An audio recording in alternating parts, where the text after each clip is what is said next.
Well, we wait and see if Wes Reynolds joins the program here today. I just wanted to, touch on that teaser topic real quickly with Brian. I know it's something that he does quite a bit. Going through 3 and 7 is very important. There are some other situations too. I mean, I still want you to go check out the video over on our Bang the Book YouTube page.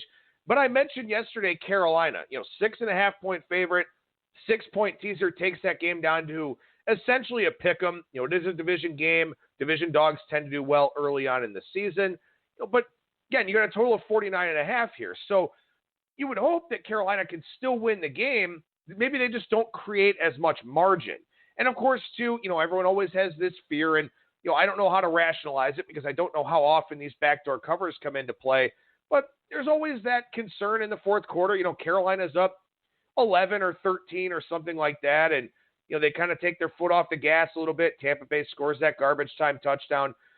Those are things that do happen in the NFL, to be sure. So while the optimized teaser is to go through 3 and 7, taking that underdog, up from 2.5 to 8.5, up from 2 to 8, something like that, or bring that favorite down from 8.5 to 2.5, 8 to 1 or to 2, 8 to 2, something like that.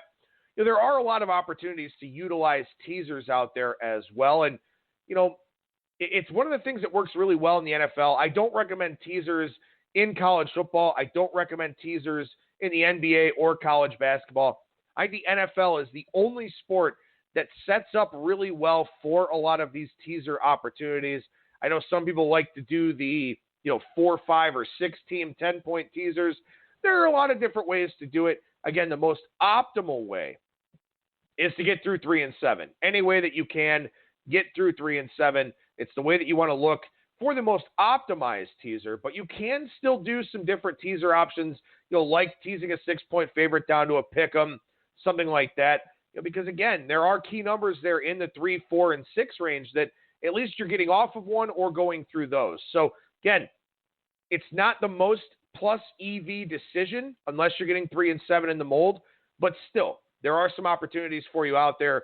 If it's something you want to do, if it's, say, a Thursday night game where you want a piece of the action, but you're not sure what you want, 2-team 6-point teaser. Tease the game side down or up, whatever the case may be. Tease the total down or up, however you think the game is going to play out. Again, 2-team 6-point teasers right there at -110. So, you're not laying any extra vig or anything like that. Gives you an opportunity to get a little bit more favorable of a play on some of these games here in the NFL where, as we said, as we talk about all the time, the NFL, at least in theory, the margins are supposed to be pretty tight. In college football, we just saw Alabama a 55-point favorite over New Mexico State. In my power ratings right now, Alabama would be at home about a 58-point favorite against a team like UMass or somebody like that. So, the gap in college football is so much different. It's a higher variance environment as well, which is why teasers don't work out as well. In the NFL, though, where, in a typical season, 1 versus 32 is probably about a 17-point favorite on a neutral.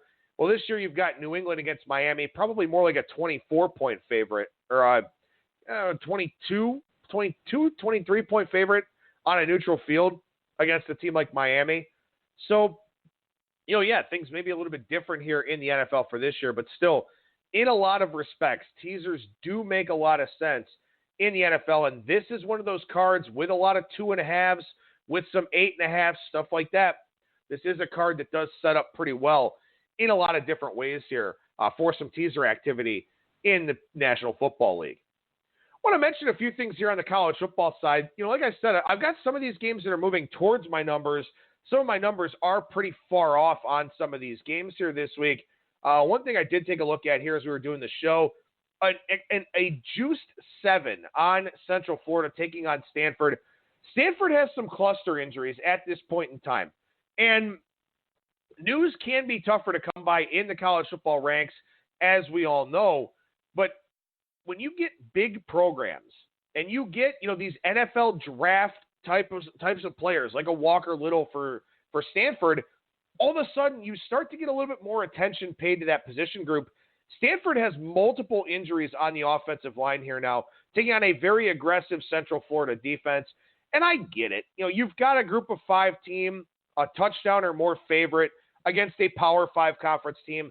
and a Power 5 conference team that, for the most part, has done pretty well this decade under David Shaw, and of course did very well under Harbaugh as well. But it's one of those things where a lot of times people will shy away from that group of 5 team against that name brand caliber team. And you've got to keep in mind here that line is like that for a reason.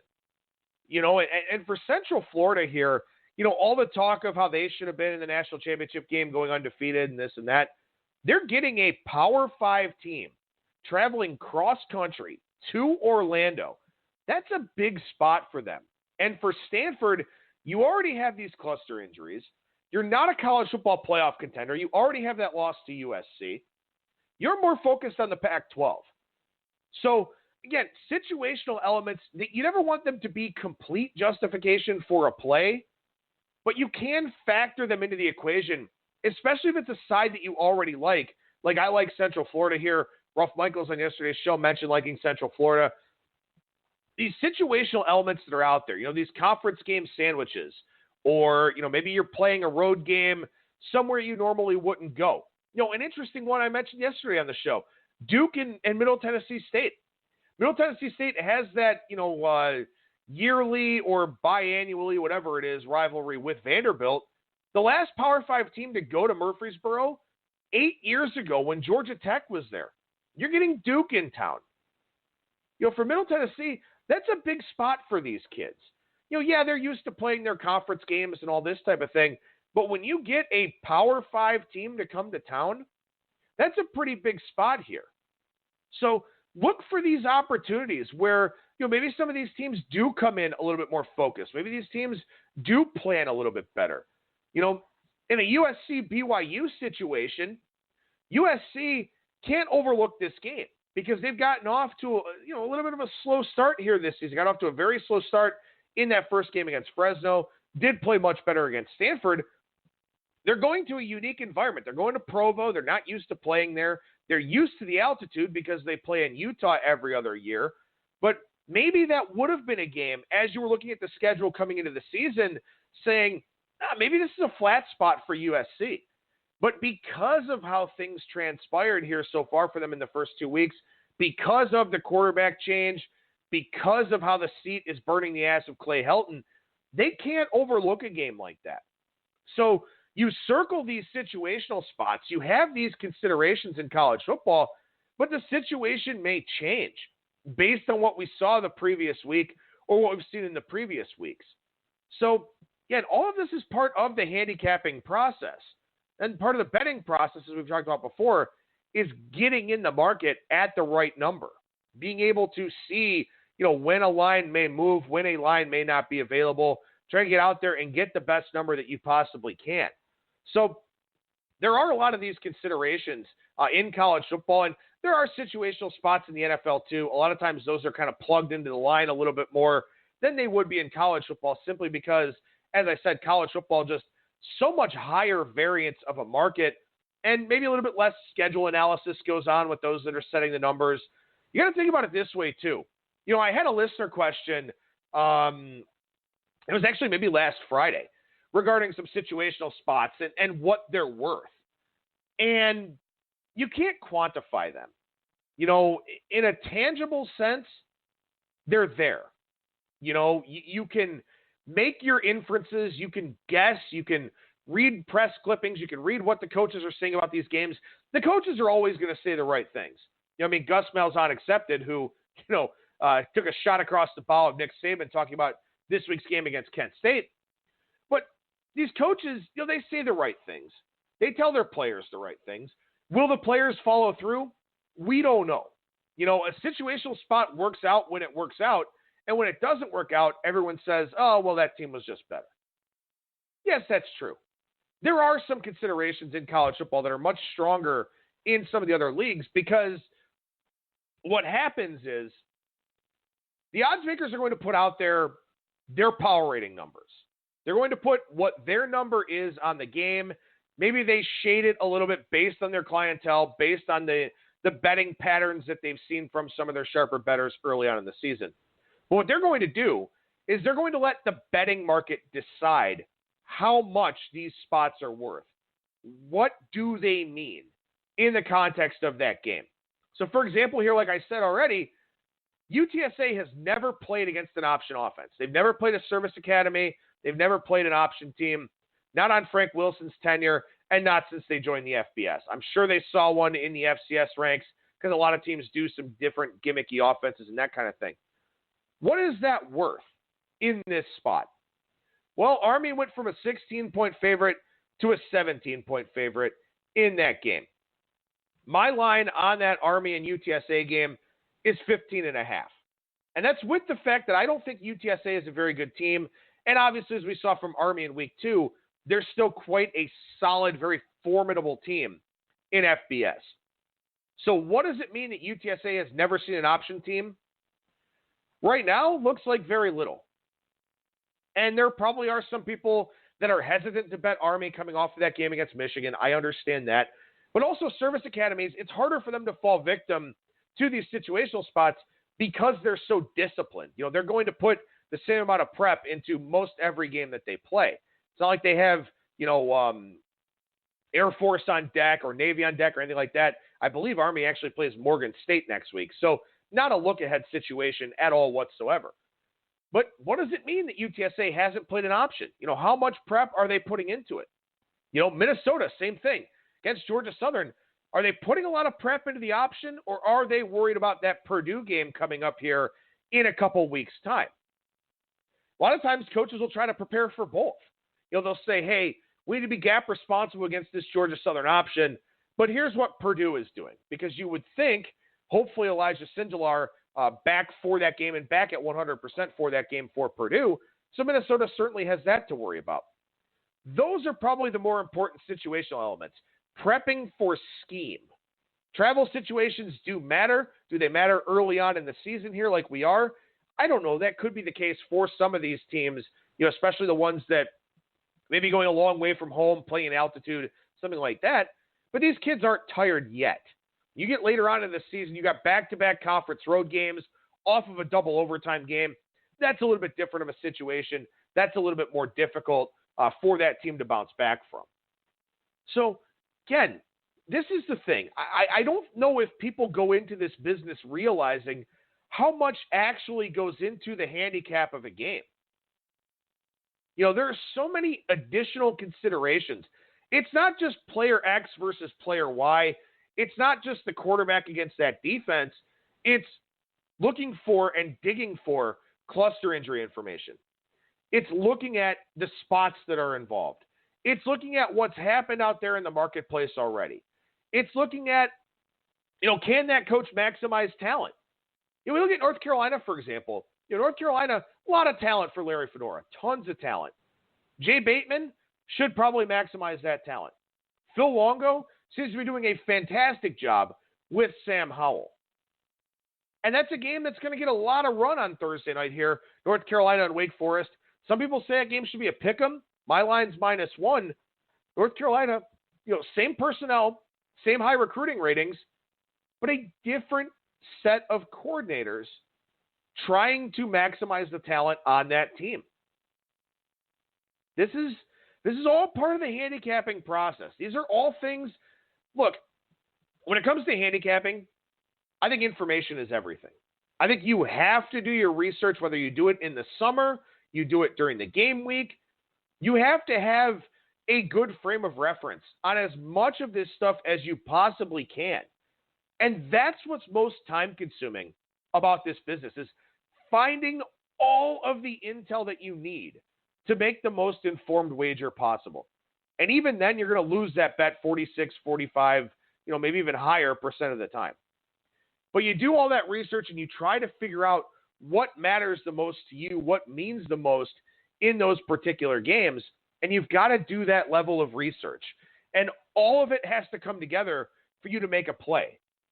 If you're handicapping, if you're betting and you're just looking at playing numbers, getting into the market at the right time, stuff like that, it's a little bit different. But for the most part, most of us are handicappers. We're not people that model, can, just let, set it and forget it. What is that Ron Popeil rotisserie oven thing? Go ahead and give that guy a plug. Who knows where the hell he is now. This is not just a set it and forget it type of thing for a lot of people. A lot of people can just do their models, tweak their models, scrape the data, export the data to whatever spreadsheet they have, and just play their numbers. A lot of people don't do that. And for a lot of people, the chase is the fun part. You know, I talked on Monday about the mental side of handicapping and about knowing what it is that you want to achieve. For a lot of people, the chase is the fun part. You know, looking for that information, trying to find those edges, trying to determine what means the most to you. It's such a complex business or hobby or industry, whatever you want to say. There's just so much going on in all of these markets. And knowing where to get the research, listening to shows like ours, listening to some of the competing shows that are out there, reading content from BangTheBook.com, reading content from somewhere else. You know, we try to help you know what's important, what's real, where there's opportunities for regression, stuff like that. We talk about a lot of different things on this show. And, you know, it's up to you to decide what's important to you and what isn't important to you, then to get out there in the market and make those bets. You know, because Brian said it, you know, the odds makers are tasked with a very difficult job, coming up with numbers on college football, the NFL, Major League Baseball, WNBA, soccer, tennis. Yeah, not everybody's an originator out there. A lot of places do wind up copying what's out there. I fully get that. That's still a time-consuming process too, you know, in terms of getting everything set up and then balancing your risk off of that. But when you get into November and you've got 65 or 70 college basketball games, you know, 60 college football games, you've got another 8 to 10 NBA games, 8 to 10 NHL games. Maybe you still have, you know, playoff baseball, I guess not in November, but you know, you've got so much stuff going on here. There are going to be errors. And if you're doing your research and you're putting in the time, you will find some of them. I promise you that. You will find some of those errors. You will get some of those good numbers. You will have success. It's all about the time that you put into this. And that's why several years ago, I made the call to make this a daily radio show. We were just doing a couple podcasts a week, college football and the NFL. And people wanted more. People needed more. I needed more. I learned something on this show every day. I've been in this business for a decade. I learned something on this show every day about a game, about an angle I didn't consider, something like that. Yesterday's show, we didn't even talk about this with Brian Leonard. San Francisco did not go all the way home after playing in Tampa Bay. They're practicing in Youngstown, Ohio. Still a little bit of a jaunt to Cincinnati, you know, kind of in diagonal corners of the state. But they didn't go all the way home. They stayed on East Coast time for that early kickoff against Cincinnati. That's a nugget that maybe you would have missed. Is that a nugget that, you know, determines my play on the game? Is it a nugget that puts me on San Francisco in that spot? No, not necessarily. But it's information. Information is so important in this business. Knowing when is the right time to tease a game is part of the information process. Knowing about those cluster injuries, part of the information process. Knowing where to do your research. You know, Brian referencing a guy like Bill Connolly. Fantastic. Ken Pom for college basketball. Everybody knows that. Bart Torvik for college basketball. Not as many people know that. There's just, if you really want to be good at this, and you really want to have some level of proficiency with it, you got to put in the time. You can't just roll out of bed, make your bets, and be good at this. You know, it is something that takes up your time. It is something that takes up, you know, your interest. It's something that takes up your investment level. So when we talk with the professional handicappers here on the show, you know, I talked to Brad Powers last week before we started doing this segment. And he told me that from Monday morning until he went to bed on Tuesday night, he was up for 38 straight hours working on his college football and his NFL stuff. 38 straight hours for somebody who's been in this business a very long time. And that's not to say that our listeners out there have to be up 38 hours straight looking at college football and the NFL, but it's simply to say that the quest to get better in this business never ends because there's always something new, some new metric, some new resource. And, I talked about this on the show, I believe it was on Monday, that you have a different crop of odds maker out there now, more in tune with the analytics, more in tune with some of the advanced metrics and the data that's out there. The odds makers evolve. Handicappers evolve. The teams, the players, the schemes, the coaches, everything is constantly evolving in this business, which means that all of us, handicappers, radio show hosts, sports betting writers, and all of you, all the listeners, we have to evolve too. And that's why I'm very lucky to be able to do this show every day. That's why I'm very happy to be able to bring this program to you, and why I'm happy to be able to talk about a wide range of different topics and different things here on the program. So with that, looks like Wes Reynolds not going to be able to make it here on today's program. That's all right.